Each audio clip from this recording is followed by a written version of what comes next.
Is we're going to I'm going to model for you how to unpack a question, and then what you're going to do is go ahead and continue with what the task, because there's some guiding questions for reading Night by Eli Wiesel.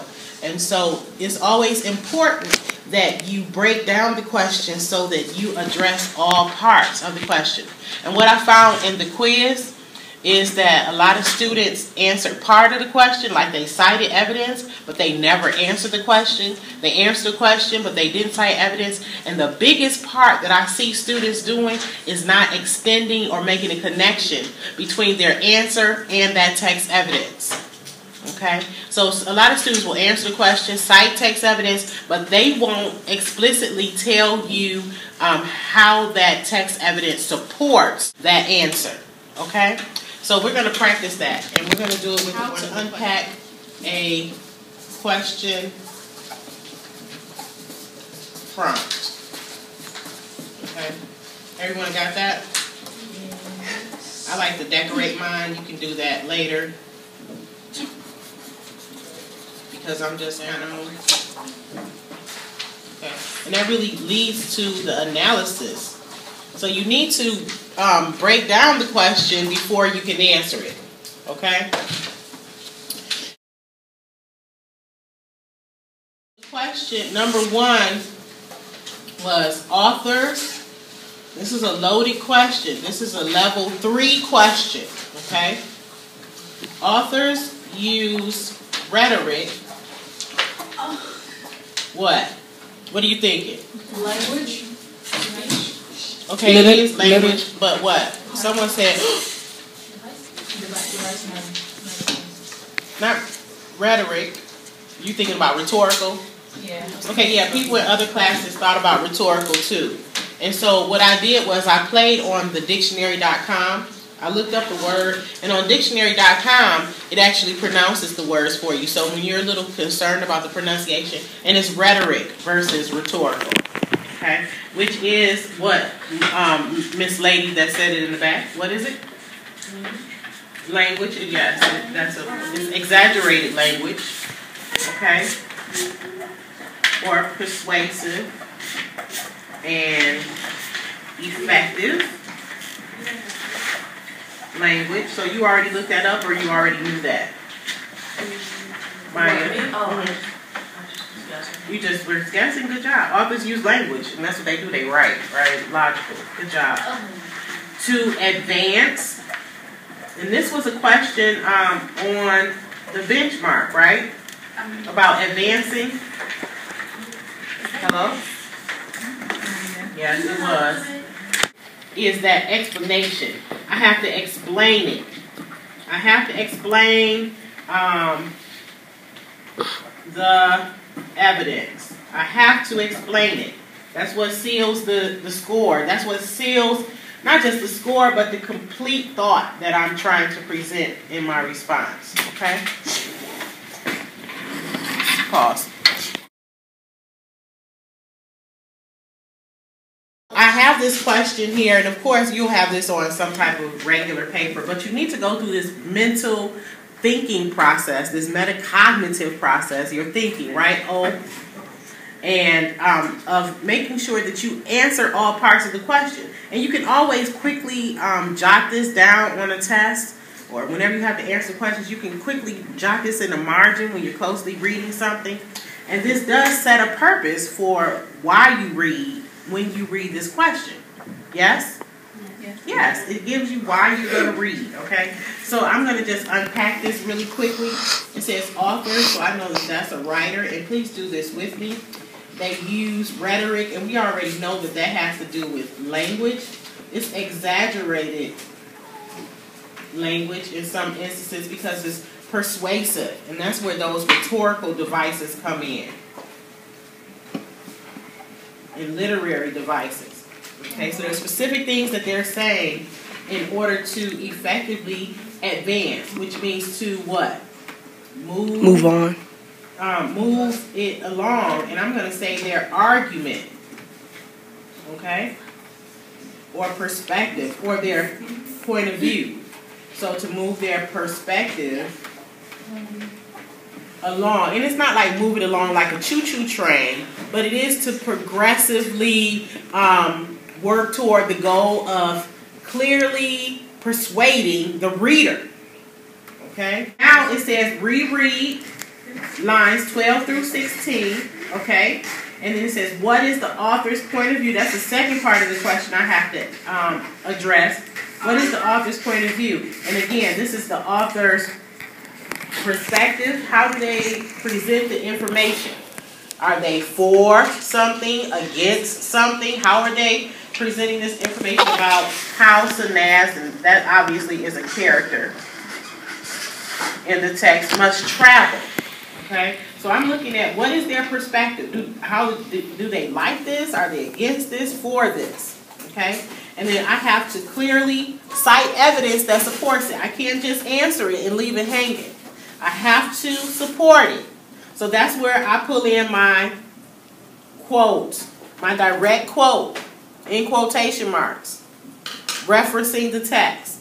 Okay, and I don't just leave it there, answer and quote. I have to explain.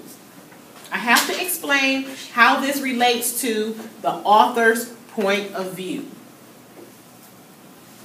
The thinking that should be happening for you. And some of the behaviors that you should have as you are answering these loaded questions. Know and be able to do. And that is really like my outline for writing. So this is your outline for writing. And again, you can do this quickly in the margin. So I know that I got to understand the, first I got to reread this question here and understand that the author uses rhetoric, okay? So, one, understand rhetoric or rhetorical, I know I write terrible. And then, let's see, cite evidence, quote, support.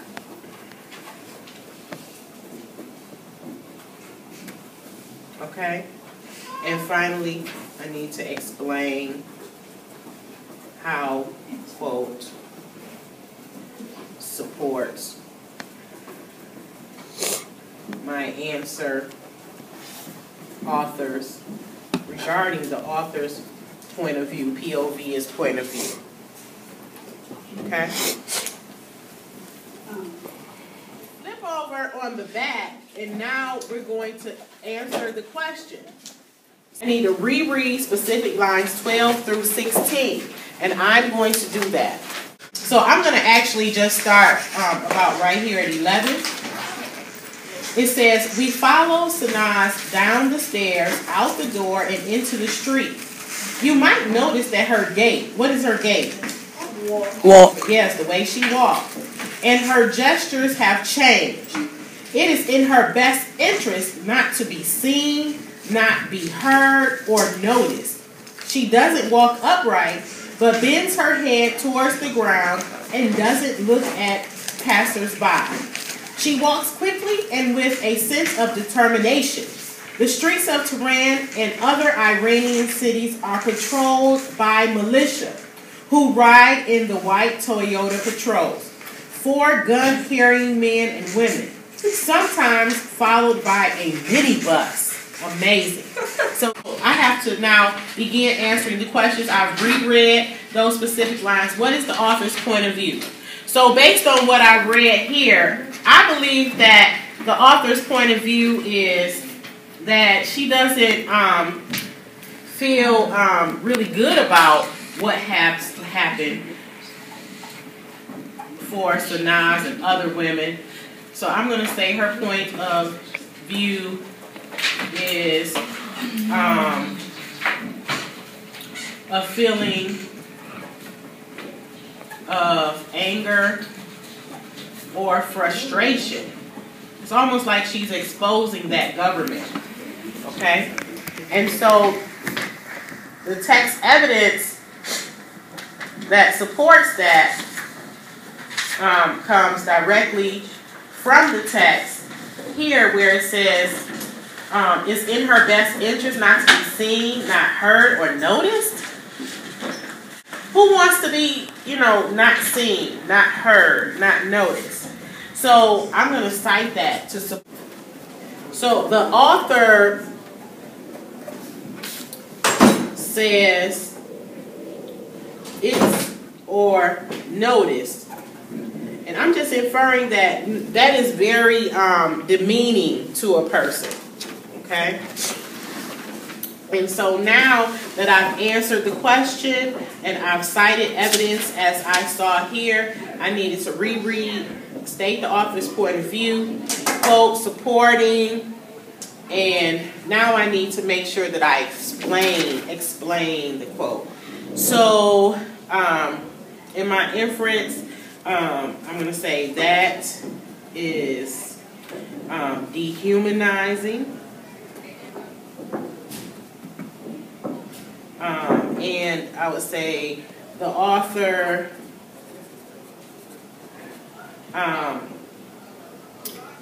she kind of uses this almost a sense of parallelism.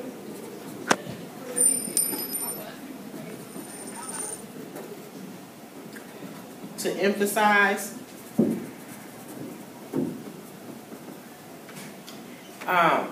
by saying it's in her best interest not to be seen, not to be heard, not to be noticed, so that she can emphasize the need to basically invisible, to avoid being caught by the morality police. Okay? And that is the author's frustration. Okay? So I just want to double check that I've done what I was supposed to do. I was supposed to reread, I did that, understand the rhetoric language. What is the author's point of view? I stated the author's point of view is anger, frustration, quote. I have a quote here, and then I explained it.